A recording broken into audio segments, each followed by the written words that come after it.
Hello everyone, Brick Horizon here, and today I'll be showing off my 12-day advent calendar. This is available on Rebrickable, and with the current sale you can get it for 15% off. This comes with instructions to all 12 days plus a special bonus day if you buy the bundle, but each of these days are also available to purchase on their own. I also wanted to quickly mention while editing that I have a ton of mocks that I have not made reviews on yet that you can find on Rebrickable or my Instagram.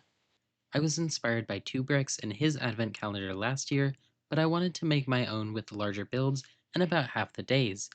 Each of these builds has meaning, as it's either a callback to one of my previous mocks or a promise of upcoming mocks in the future. Day 1 starts us off strong, reminding us of one of my most popular mocks, the MTT modification, which came out in August, and I made instructions for this modification before the set even released. This has a lot of detail for its size. The most prominent feature is the red eyes that they finally included on the official set, and all of the correct colors. I also included the IO file with the instructions so you can modify these to your liking, including making a brown version of this from the Phantom Menace.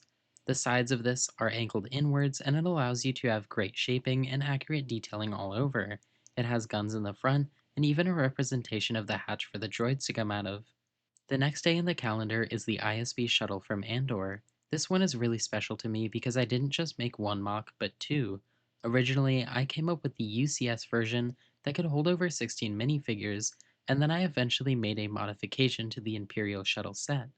The wings on this mock are built with the snot technique, as well as some interesting uses of the modified snot plate to get different colored tiles on both sides, plus the Imperial logo.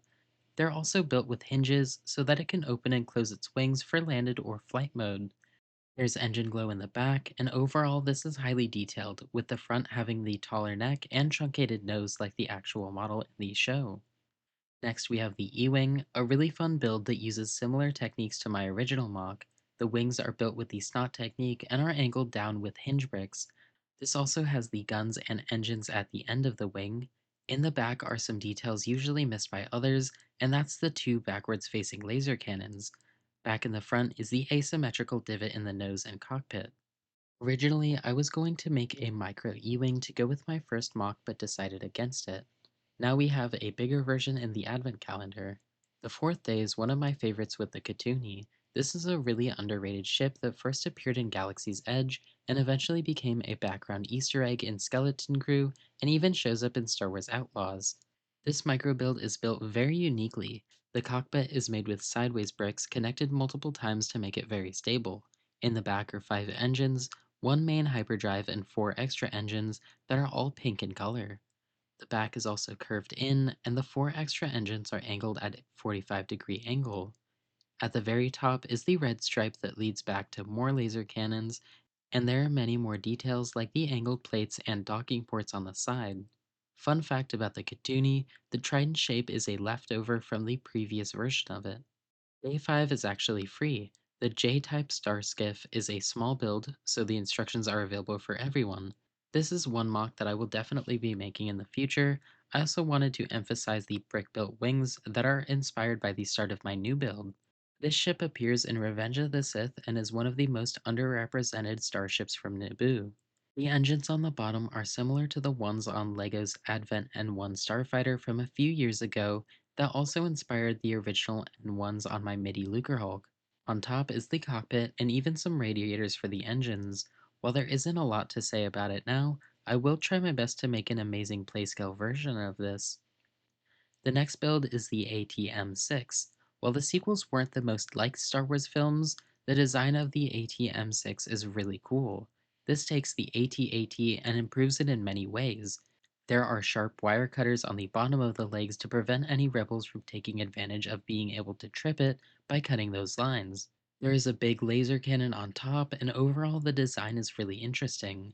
I'll be going over a lot more detail once I make my full review, where I'll be taking the gingerbread AT-AT and modifying it to be an AT-M6. The UT-AT is my other most popular build, taking Lego's turbo tank and refitting it into the set it should have been. This micro version is very detailed for its size. There are also 3 main laser cannons with 2 on the side and 1 main cannon.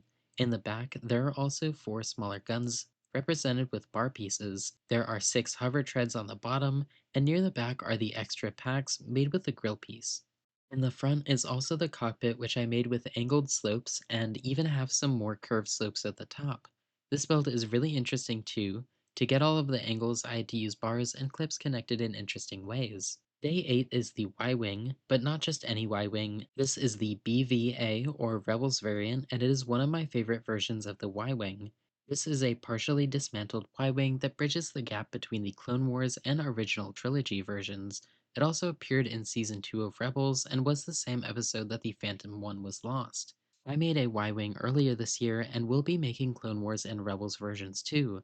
I also made two versions of a UCS Y Wing without instructions, and I've actually had somebody reach out and let me know that they built it. Anyways, this micro build is really interesting and uses the snot technique as well as snot pieces to reverse stud connections through the Technic pinholes.